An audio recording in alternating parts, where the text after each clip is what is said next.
Creative Legals, the show that helps you understand the law around property investment, whether you are a vanilla landlord or doing creative deals. Because what you do not know could cost you. Creative Legals, law for creative deals. Joining us now, your host Julie Conliffe, the legal diva, successful property investor and specialist property litigation solicitor. Hey, thank you so very much for joining me again today, where we discuss evictions. So understanding eviction rules, understanding the eviction process. There's been quite a lot of changes recently. So I think before we get into the actual technicalities of the eviction rules and the eviction process, I think it would be prudent for us to start by acknowledging where we are and the recent changes to the eviction process. So we're in November 2020, and to protect against the coronavirus transmission, bailiffs have now been asked not to enforce evictions during the national restrictions in England, which commenced on the 5th of November 2020. So bailiff action is only allowed in the most serious circumstances. The serious circumstances include things like illegal occupation, antisocial behaviour, fraud, domestic abuse in social housing, and matters such as those. And the government is actually considering whether or not to introduce an exemption for extreme pre-COVID rental arrears. So we'll get an update on that in due course, and I'll be sure to keep you updated. So if we consider lockdown 2 and these additional restrictions, couple those with the Christmas truce, the pause on enforcement of evictions starting in December, that then takes us to January, 11th of January. That's when evictions, or indeed the enforcement part of it, through bailiff action will start.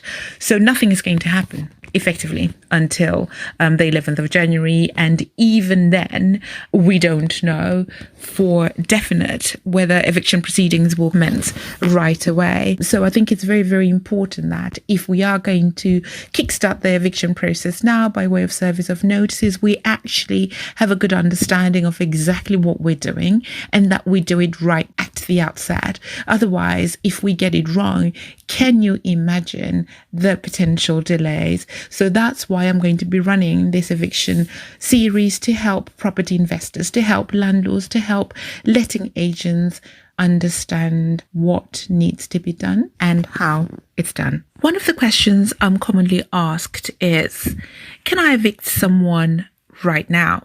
Can I evict my tenant November 2020, lockdown to England, December 2020, lockdown to England? Can I actually evict a tenant right now? The short answer to that is yes. The long answer is it depends. It depends in relation to timing and the type of notices that you need to use. It also is circumstantial, isn't it? It depends on the set of circumstances. So, let's talk about that. The backdrop of this is that the UK government suspended the legal right of landlords to evict tenants during the COVID-19 pandemic. We all know that the COVID-19 pandemic, coronavirus, epidemic, whatever you want to call it, it has presented some unprecedented challenges over the greater part of 2020. A significant amount of people have had to either self-isolate, they've been furloughed, or have had to deal with some sort of ordeal one way or the other, COVID-wise. Inevitably, this has meant a reduction in earnings, so many tenants have found it more challenging or more difficult to afford to pay their rent. Many landlords have also found it equally difficult to honour their mortgage payments. There is a common myth that landlords have got money bags under their beds. All of a sudden, when you become a landlord, you're Miss Moneybags or Mr. Moneybags. But the reality is there are many, many landlords out there who are also struggling. Many landlords are having sleepless nights. Many landlords are having, eye bags under their eyes because of the struggles that they are also facing. So inasmuch as we appreciate the tenants' struggles, I think we should also acknowledge the struggles that some landlords are actually facing financially, emotionally, and loads of other different ways. These are challenging times, so we must come together and work together to prevent a rise in homelessness. The UK government announced that tenants could stay in their properties until at least the 20th of September 2020. So evictions were halted up until that date through various moratoriums and extensions. So tenants could not be evicted, but they can be evicted now. And what I'm finding is this. There have been two distinct camps in terms of non-payment of rent. There's been those tenants who have genuinely struggled and have been unable to pay the rent. Then there have been the other tenants who just wouldn't or just won't pay the rent because the option seemed available. The option seems available. So there are those that just won't pay, and then there are those that genuinely can't pay. So it's how do you determine between the two?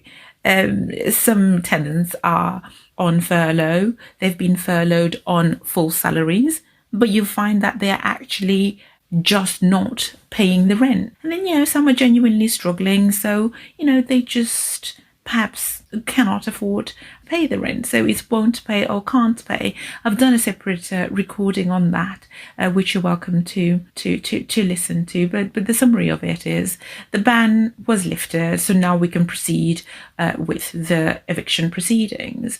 I think realistically, this is more theoretical than practical. Some of my clients have served reactivation notices, had bailiff's appointments, but these have now been rescheduled or cancelled, as I stated earlier, due to the bailiff's moratorium and also the Christmas truce. So that's going to take us to January time, around the 11th. So nothing is going to happen this side of Christmas. As a landlord, property investor, letting agent, there is nothing to preclude you from commencing or indeed continuing the eviction process.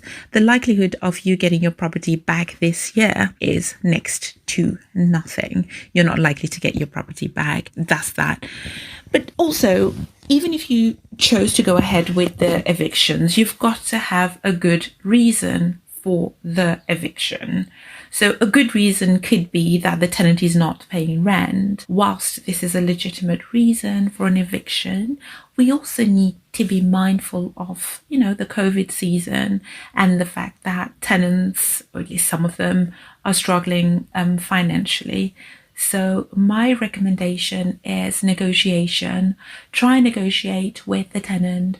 Try and find a middle ground if at all possible, and always use evictions as the last resort. Use evictions as a weapon of last resort. Again, I discussed this in a separate recording. So a good reason for eviction could also be a tenant's violation of the terms of the tenancy.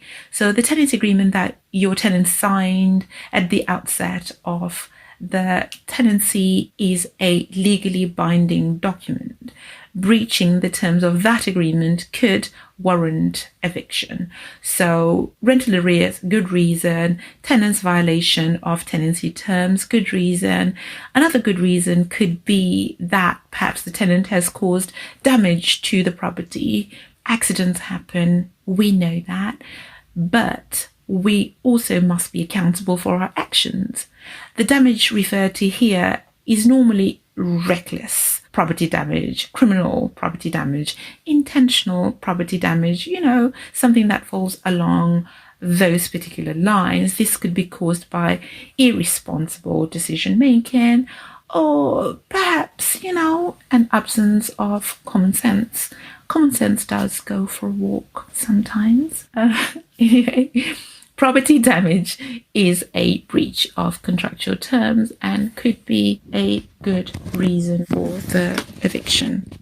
The law doesn't actually require you to have a reason for the eviction, good reason or otherwise. That is the current set of circumstances. So you are allowed to take your property back just because you want it back. It is your property after all. I think that's reasonable, don't you? But other people don't actually think so. Running this removal campaign of the Section 21 landlord's right to evict a tenant, they're saying that, the Section 21 should be abolished. And I've got feelings about that. I'm quite passionate about that because I think that letting a property can be likened to letting someone borrow or use an item that you own.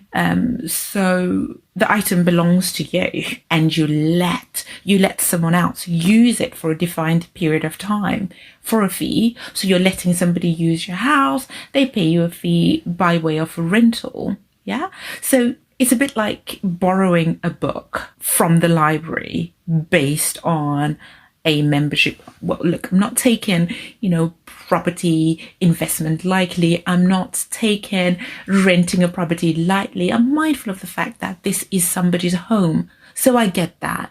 But run with me with this analogy. So you borrow a book from the library based on, a membership fee. You know that you've got to give the book back when the time is due. So here you let a property to someone uses your property, they pay rent on it, and it's for an agreed period of time. So it's for 6 months, it's for 12 months, and they know that they have to give it back. So they've got to return the book back to the library. They've got to give the property back to you because that is what has been contractually agreed, as part of the deal, as part of the membership, as part of the rental agreement. So the librarian doesn't actually have to start giving you detailed reasoning as to why you should give the book back. You borrowed the book. You ought to give it back. So, give the book back. You were renting a property. The landlord now wants the property back. So why not give it back? Why do you have to give all these detailed reasons? Why do you have to have grounds to take back your property? You knew you were borrowing a book. You knew you were renting a property. It's time to give it back. So just, do it. Give it back. Find another property. That's how I look at it. Why then does a landlord have to expend a lot of money in court, legal fees, court proceedings, possession proceedings, to try to get a property that he owns back and allowed you to live in it? I've rented properties and I've had to, let them go and move on. So this abolition of Section 21 notices, I personally don't agree with it. I just think that a landlord is entitled to have their property when they need it, when they want it. They don't have to beg you to get the property back. They don't have to find detailed reasoning and have a solicitor, draft pleadings just to try to plead to get their property back. Anyway, I don't even know how we were sidelined to talk about that, but it's an issue that is close to my heart. I value tenants, and I think that, we should all value tenants because as property investors, as landlords, tenants are important. Tenants are, they're your business really, because if you buy to let, you need somebody to be able to let the property to, and that is a tenant. So, tenants are very, very important to us. There's no doubt about that. But I also think that, the whole landlord-tenant relationship has to be fair. If somebody wants their property, then they ought to be allowed to get it back. That's that. Side note, let's get back to the eviction process. So you can now evict a tenant. You need to have, a good reason. Legally, you're not forced to, but in my view, it's a good idea to. So that is Section 21 eviction route, where you can evict a tenant. Currently, it is permissible without giving a very, very good reason. Indeed, without giving any reason. You don't need any grounds to rely on Section 21 eviction route. So that's that. So whilst you don't have to actually have a good reason or give a good reason, having a reason will determine the route you take eviction-wise, because you can utilize the Section 21 route or you can utilize the Section 8 route. Section 8 gives you quite a lot of grounds, quite a lot of legal reasons to enable you to evict a tenant. For example, if your tenant is in rental arrears, you may want to seek possession of the property using a Section 8 notice. In using a Section 8 notice, you'll be required to set out certain grounds for evicting the tenant. This is pursuant to Schedule 2 of the Housing Act. So your tenancy agreement will need to have a provision in this regard. Just watch out for a separate recording on tenancy agreements and what must be contained in a tenancy agreement. So if you're using the rental arrears route, if your tenant is in rental arrears or rent arrears, there are three primary grounds that you can rely on a Section 8 notice.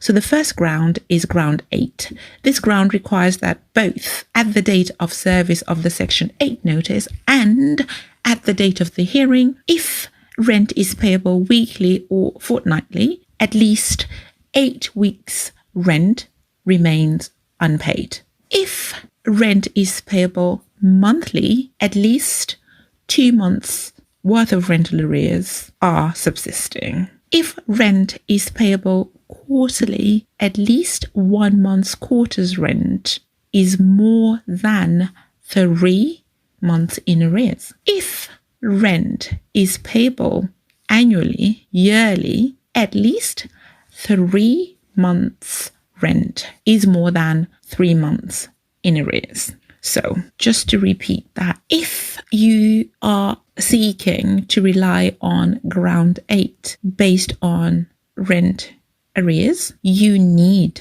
to have both at the date of service and at the date of the hearing, yeah?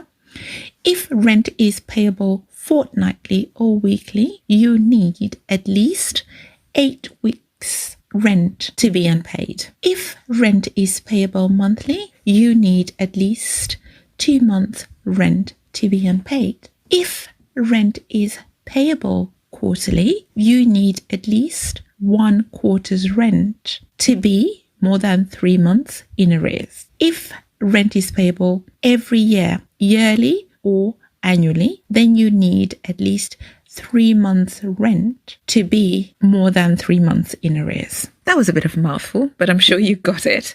And for the purposes of ground 8, rent means rent that is lawfully due from the tenant. So no dodgy gimmicks allowed here. So ground 8 was the first of 3 grounds. The second ground is ground 10. With ground 10, some rent must be lawfully due from the tenant. Just some rent. So there's no time reference required here. So we don't need to worry about, at least 2 weeks, at least 1 month, at least quarterly, or that kind of thing. So just any level of arrears will suffice. This applies in circumstances where rent is unpaid on the date on which the proceedings for possession are begun. Okay, so the date of the proceedings and their arrears at the date of service of the notice. So those two timelines are important. Commencement of possession proceedings and the date of service of the notice. Simple enough, isn't it? Yep, I think so. What I need to highlight here is, in my experience, tenants have been quite savvy. They're getting a lot smarter over the years, in that they know that if the arrears are under 2 months at the date of the hearing, then possession may not be granted. So it may be that at the date of service of the notice, you actually had 2 months worth of arrears. And as you get closer, as you get nearer and nearer to the actual hearing date, your tenant starts paying some of the rental, which is brilliant, by the way. But when you get to the date of the hearing, if you are just even slightly under that 2-month threshold, even by £1, if you were relying on ground 8, you would not be successful, because ground 8 is explicit. It expressly states that, 2 months worth of arrears you've got to have. So yeah, this particular ground 10, helps actually to cover that, because all we need is some level of arrears outstanding at the time. So that's why I always say to my clients, if you're pleading ground 8, you also need to have ground 10 in your back pocket and ground 11. So ground 11 is the third ground, which is used, or which I would also recommend when it comes to rent arrears evictions. Ground 11 applies whether or not there are any arrears on the date on which the proceedings for possession are began. So yeah, this is a bonus one. The requirement is simply that the tenant has persistently delayed in paying rent when rent has been lawfully due. So let's just say you've got a tenant whose rent payment date is the 10th of every month, and the tenant has over a period of time been paying rent sporadically, like maybe on the 11th of the month and then the 16th and the 18th, or whatever date of their choosing, really. You may be able to rely on this particular ground. So yeah, these are the 3 primary eviction grounds to rely on for your Section 8 rental arrears notices. Some important points to note about Section 8 notices. Out of the 3 grounds that we've just discussed, only one of them is mandatory. As a landlord, you want to focus on mandatory grounds. Why? Well, because with mandatory grounds, the judge's hands are tied. Okay, let's not get ahead of ourselves. Judge's hands are tied in the sense that on mandatory grounds, if you can actually prove, as in ground 8, that they are rental arrears for the relevant period, a judge must grant possession. If you use discretionary grounds, in discretionary grounds, such as your grounds 10 and 11, a judge has discretion as to whether or not to grant you possession. Possession will be granted in circumstances where a judge is satisfied that it is reasonable in all the circumstances to grant a possession order. So you've got your mandatory ground and then you've got your discretionary grounds. I would always recommend going for mandatory grounds. You don't want to allow scope for discretion, which can be disadvantageous to you. The Section 8 notice must be in a particular form. It must be in a prescribed form. I've provided you with a link to enable you to utilize the latest one, the compliant one. You can commence court proceedings as soon as the notice expires. Be mindful of the new notice periods per the COVID-19 requirements, the Coronavirus Act 2020. Before 26th of March 2020, the notice period depended on the reason for the eviction. Notices for rental arrears only required about 2 weeks. Between the 26th of March to the 28th of August, the notice period was extended to 3 months. On or after the 29th of August 2020, the notice periods were extended to 6 months, which is a very, very long time. But there are a few exceptions.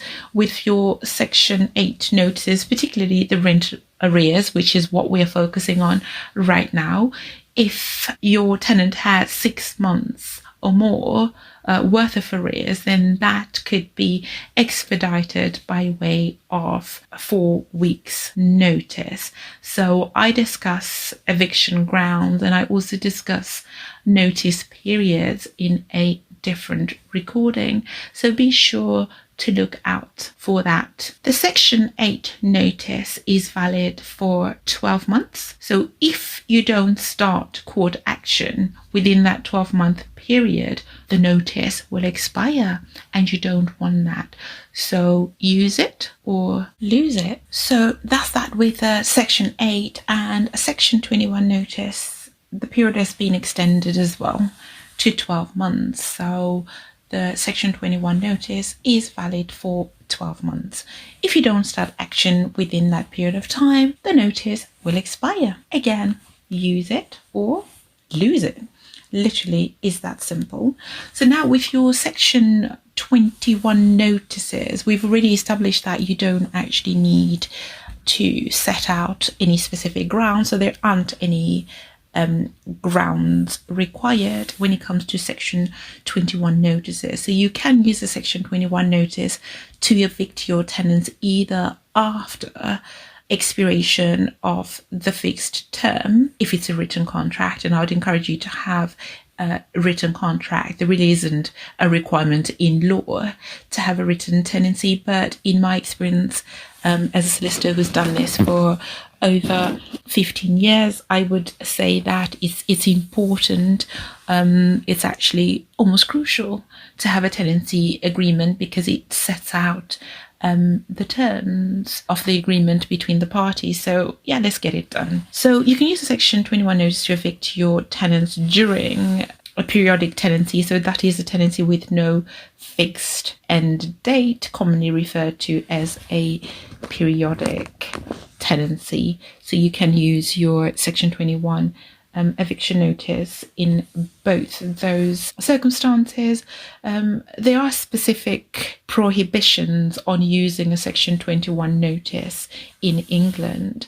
You can't use a Section 21 notice if it's less than 3 months from the tenancy commencement date. So the tenancy start date is important. You cannot evict a tenant within 4 months of that particular date. That's point number 1. And then point number 2, you cannot evict a tenant in a property categorized as a HMO, a house in multiple occupation, if you don't have a HMO license. So if you're going to let out single rooms and your property is classified as a house in multiple occupation, then you really need a HMO license. And I know that there are quite a lot of people who do rent to rent training, and then they start their landlording journey based on the training that they've got. Some of the training is amazing, some is perhaps not as amazing, but that's another story for another day. So if you are a rent-to-rent landlord doing letting out single rooms and the property is classified as a HMO, you also need to get a HMO license like all other landlords would be required to do. So this applies to vanilla landlords, it applies to rent-to-rent landlords, and it also applies to lease option landlords. And if you need help, our details are at the bottom of the screen somewhere. Feel free to contact us and we'll be more than happy to advise you in that regard. So you cannot use a Section 21 notice if the tenancy started post the 1st of April 2007 and you have failed to protect the tenant's deposit. You cannot use a Section 21 notice if a tenancy started post October 2015 and you've not used the correct prescribed eviction form for the notice, and the form is Form 6A, which we've got for you on our website, and the link is somewhere on the screen or in the comments. You're also prohibited from using a Section 21 notice in circumstances where the council has served an improvement notice on the property within the last 6 months, actually. So yeah, if the council served an improvement notice within a period of 6 months, regrettably, you won't be able to rely on a Section 21 notice. That also is the case where the council served a notice requiring you to carry out emergency works on the property, and that's within a period of 6 months as well. If that's happened, then you won't be able to rely on a Section 21 notice. And we've also got the Tenant Fees Act of 2019. If you've not refunded any unlawful monies collected in accordance with that act, then you won't be able to rely on the Section 21 eviction route. I will set out in detail the regulations and the rules and the requirements under the Tenant Fees Act. But in summary, as a landlord, you cannot require a tenant or anyone acting on behalf of the tenant guaranteeing the rent. You can't require those people to make particular payments in connection with the tenancy. So you can't ask them to enter into a contract with a third party or make a loan in connection with a tenancy. The only payments that you're allowed to charge in connection with the tenancy are things such as the rent, a refundable tenancy deposit, which will be capped at no more than 5 weeks' rent, where the annual rent is less than £50,000, or 6 weeks' rent where the total annual rent is over the 50,000 threshold. You also are allowed to collect a refundable holding deposit, like a reservation fee, and that is capped at less than 1 week's rent, actually capped at 1 week's rent. So that's the maximum that you can take as a holding deposit.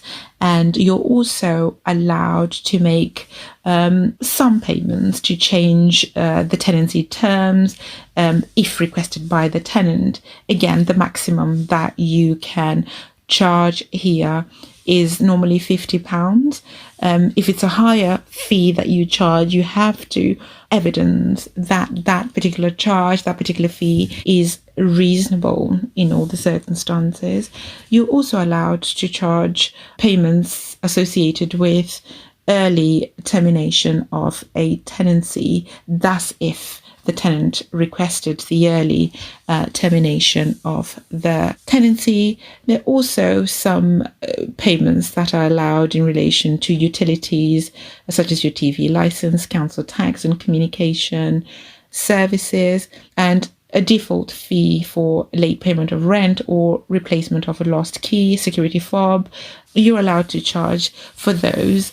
Anything else that's out of that will be called a prohibited payment, and you won't be able to rely on Section 21 unless if you've repaid any of those prohibited payments that were made. A gas safety certificate is also important for you as a landlord to provide to your tenant, and if you fail to provide a gas safety certificate, if gas is installed at the property, then you won't be able to rely on a Section 21 notice. That was quite a lot, wasn't it? Yeah, I thought so. So we'll do a separate recording for that. But today's recording is just to give you an overview of the whole eviction process. So ordinarily, Section 21 notices required you to give 2 months' notice. But we all know, similar to what we discussed on the Section 8 side of things have also changed. Section 21 notice-wise during the COVID-19 period, and as a result of the new statutory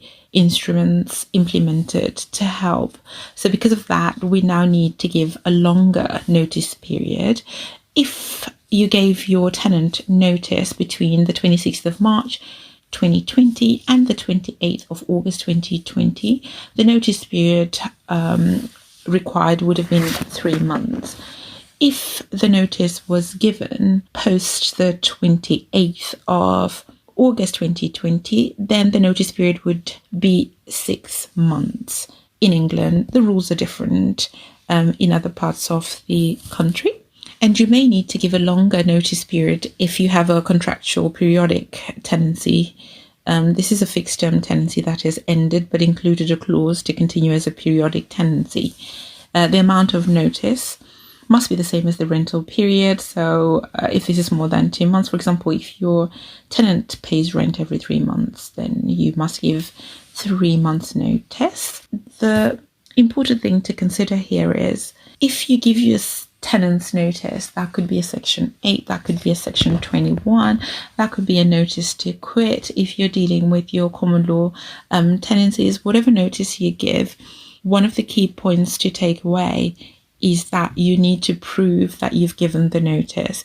Most of the legal disputes that surface are because one party is saying, I gave the notice, the other party is saying they never received the documentation. So you need to be able to prove that you've actually given the notice. So keep your proof of postage, send your post by recorded delivery, or just get something from the post office like proof of postage showing that you actually posted the documentation.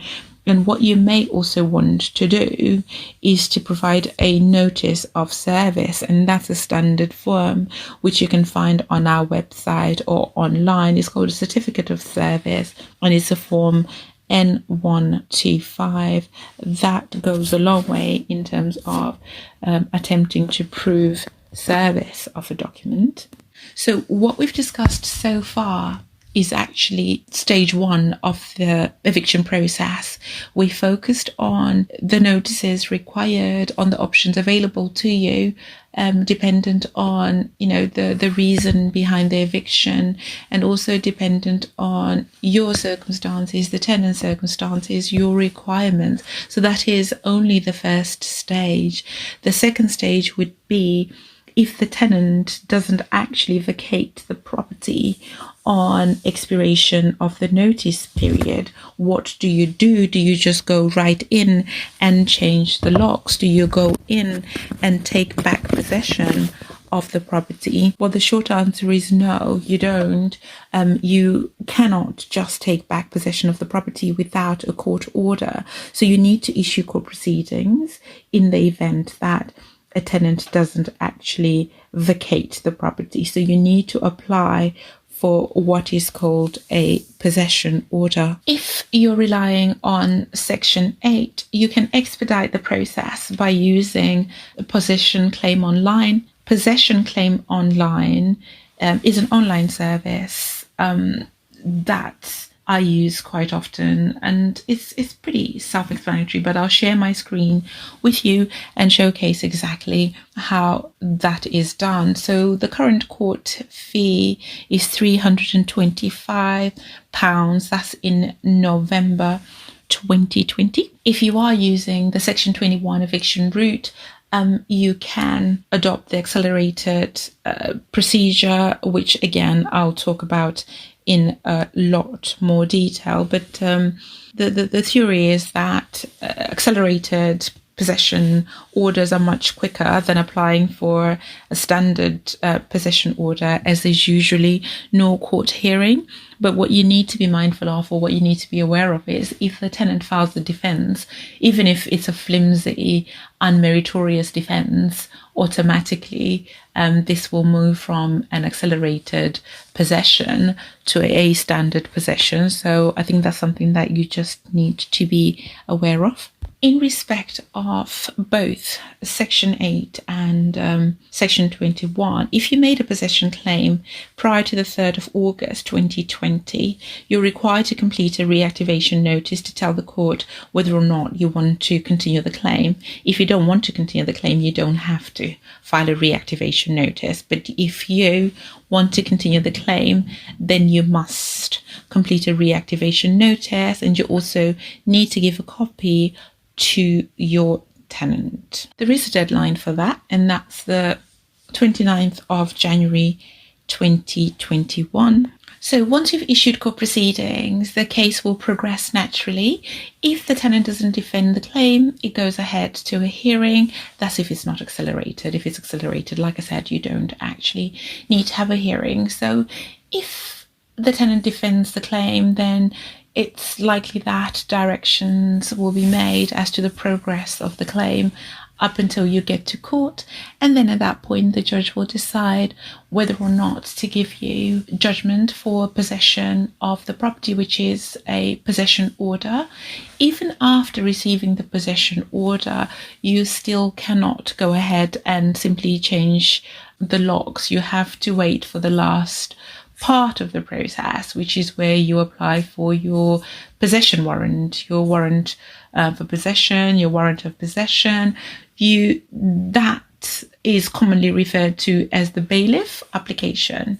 Then you get your bailiffs, and they're the ones who are authorized to formally evict your tenants, and you'll have a locksmith there to change the locks. So that's the only time, or that's the part of the transaction where you can lawfully change the locks. Anything else done prior to that could amount to an unlawful eviction. I hope that helped give you an overview of the eviction process.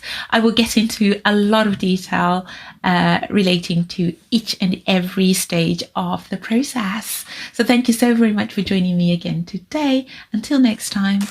Thank you for joining us on Creative Legals. Remember, what you do not know could cost you. Stay up to date. Subscribe to our weekly updates using the links below. Remember, what you do not know could cost you.